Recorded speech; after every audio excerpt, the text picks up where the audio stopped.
हम बहुत तंग आए हुए हैं इस माइलो से। ये हमें बैठने भी नहीं देता। ये देखें, ये खा ही जाएगा, खा ही जाएगा ये माइलो। ये देखें, ये ऐसे पड़ता है। तो मैंने अपने बेटे को कहा है कि इसको ना वापस दे दे।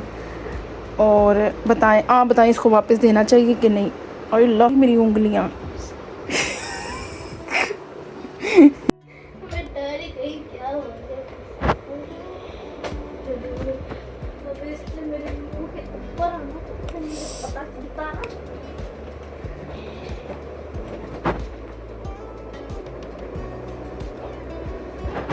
माइलो, ओए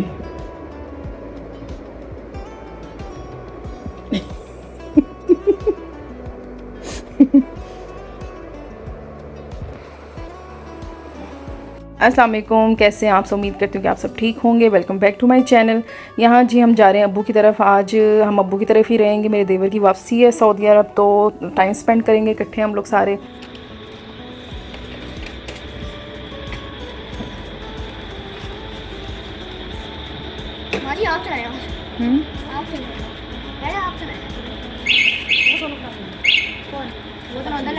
अंदर बैठ गई गाड़ी में।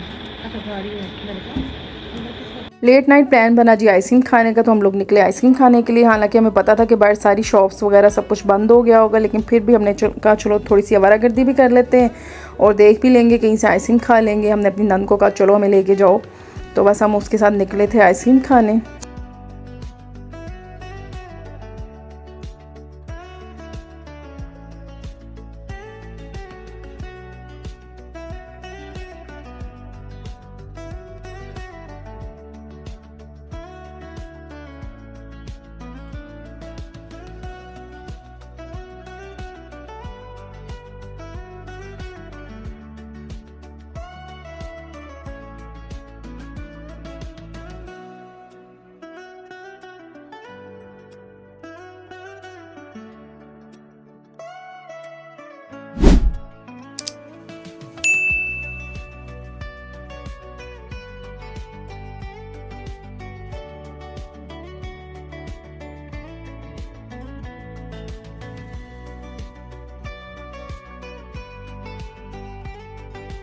सादा वनीला वनीला या और कोई फ्लेवर नहीं है? नहीं, यही फ्लेवर है। सिंपल चॉकलेट भी मिल जाएगी। हाँ बस आप मेरी भी चॉकलेट लाएं। 2 चॉकलेट हो गई, 3 वनीला हो गई, 3 आपकी ब्राउनी विद आइसक्रीम हो गई। बस ये सारे बाकी।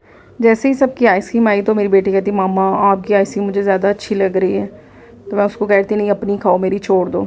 आइसक्रीम 50-50 थी, कोई इतनी अच्छी नहीं थी। बहुत जल्दी मेल्ट हो रही थी आइसक्रीम। और ख़ैर बच्चों को अगर कह दिया जाए ना किसी बात का, फिर आपको पता है बच्चे पीछे पड़ जाते हैं, तो उनकी वजह से हमें यहाँ से आइसक्रीम खानी पड़ी। और यही आइसक्रीम पार्लर इस वक्त ओपन था लेट। यहाँ से जी नेक्स्ट डे यानी फ्राइडे के क्लिप स्टार्ट हो जाते हैं। और हम लोग यहाँ पे सब रेडी थे, देवर की वापसी थी, एयरपोर्ट छोड़ने जाना था। सब लोग अपनी अपनी गाड़ी में बैठ चुके थे और एयरपोर्ट की तरफ जा रहे थे हम। और यहाँ पे दिल बड़े उदास हुए हुए थे क्योंकि भतीजी मेरी बहुत रो रही थी। और उसके रोने से ना हम लोगों के भी दिल उदास हो गए कि परदेस काटना इतना आसान नहीं होता है। बच्चे जब बड़े हो रहे थे ना, तो वो अपने रिश्तेदारों को, कज़न्स को, अपने प्यारों को, घर वालों को मिस करते हैं। यहाँ की लाइफ और वहाँ की लाइफ में बहुत डिफरेंस है। नो डाउट कि बाहर के मुल्कों में सहूलियात बहुत ज़्यादा होती हैं, लेकिन जो पाकिस्तान की लाइफ है ना, वो कहीं नहीं आपको मिल सकती। तो बस उसके रोने से हम लोग भी उदास हुए हुए थे और रास्ते में यही गपशप हम कर रहे थे आपस में।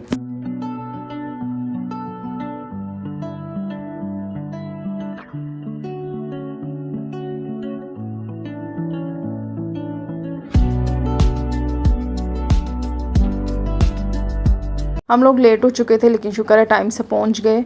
बहुत ज़्यादा लेट नहीं हुए थे, लेकिन एयरपोर्ट पे पहुंचते ही हमने देखा कि रश बहुत ज़्यादा था। मुझे लगता है आज ही सारे लोगों की फ़्लाइट्स थी। बस यहाँ पे क्लियरेंस करवा के हम लोग आगे गए। और बहुत ज़्यादा रश की वजह से ना गाड़ियाँ खड़ी नहीं करने दे रहे थे। और ऊपर लोगों की गाड़ियों के टायर्स, जिन लोगों ने गलत गाड़ियाँ खड़ी की थी ना, उनको कफ लगा के तो उठा रहे थे। वो जो गाड़ियाँ उठा के नहीं ले जाते पुलिस वाले, तो डर के मारे मैं तो अपनी गाड़ी के पास ही खड़ी रही। मैंने अपनी देवर देवरानी से वहीं पे मैंने कहा मिल लूँ। उनके अब्बू आए हुए थे, वो फिर उन्हें आगे ले गए। और बस फिर हम लोगों ने वापसी की, क्योंकि गाड़ियाँ खड़ी करने की कोई जगह नहीं थी और ना ही वो खड़ी करने दे रहे थे, बार बार अनाउंसमेंट हो रही थी। ऊपर सिक्योरिटी इतनी ज़्यादा थी कि उनको देख के ना मैंने मोबाइल भी नीचे कर लिया था। मैं कही ये ना हो मैं वीडियो बना रही हूँ तो मेरी तरफ आ जाएँ कि आप वीडियो क्यों बना रही हैं। खैर जी, उनको बोझिल दिलों के साथ अल्लाह हाफिज़ किया और घर को आए। इस फ्राइडे ना चावल मैंने बाहर से बनवाए हैं, क्योंकि हम लोग अब्बू की तरफ थे तो फ्राइडे वाले दिन वापसी घर लेट होनी थी। तो मैंने हस्बैंड से कह दिया था कि आप ना इस दफ़ा बाहर से ऑर्डर कर दें, ये ना हो कि हमारा नागा हो जो जिम्मेदारी हमने ली है वो पूरी ना हो। तो उससे बेहतर है कि बाहर से बन के आ जाएं और चावल हम लोग बांट लें, नहीं तो हमारा दिल जो है ना मुतमईन नहीं होगा। बस इसीलिए फिर हमने बाहर से ऑर्डर कर दिए थे और बस हम घर आए और थोड़ी देर बाद चावल भी बन के आ गए थे। 1 बजे तक हमारे पास चावल बन के आ गए थे। बस फिर हम लोगों ने नमाज़ वगैरह पढ़ी, दुआ मांगी और उसके बाद हम लोगों ने इस तरह से डब्बों में पैक करके, मैंने अपनी हेल्पर के साथ, और गाड़ी में सारे डिब्बे रखे और मैं और मेरे हस्बैंड इस तरह गाड़ी में निकल जाते हैं। कुछ डब्बे मैं पीछे रख लेती हूँ, कुछ आगे, और हम दोनों इस तरह से बांट आते हैं। यकीन जाने लोग जब आपको दुआएं देते हैं ना, आपका दिल इतना हल्का फुल्का हो जाता है और आप अल्लाह से दुआ करते हो कि या अल्लाह हमें ये रोज़ करने की तौफीक अता फरमा, आमीन सुम्मा आमीन। बस इसी जज्बे के साथ हम लोग निकलते हैं और हमें भी फ्राइडे के दिन का बेसब्री से इंतज़ार होता है। अल्लाह पाक हमारी इस काविश को कबूल फरमाए, आमीन सुम्मा आमीन। मैं ये दिखाना तो नहीं चाहती, लेकिन ज़ाहिर है मेरी रूटीन का हिस्सा है तो मुझे थोड़ा बहुत ये बताना पड़ता है, अपडेट देनी पड़ती है, नहीं तो लोग कहेंगे कि झूठ बोल रही हैं या गलत बयानी हो रही है, तो इसलिए थोड़ा बहुत दिखाना पड़ता है। हालांकि दिल बिल्कुल नहीं मान रहा होता कि ये वाली वीडियो मैं आपको दिखाऊं। मुझे आज वीडियो बनानी थी हेयर स्प्रे की। मेरा हेयर स्प्रे जो है वो ख़त्म हुआ था, तो मैं यही हेयर स्प्रे यूज़ करती हूँ। ये बहुत ज़बरदस्त है।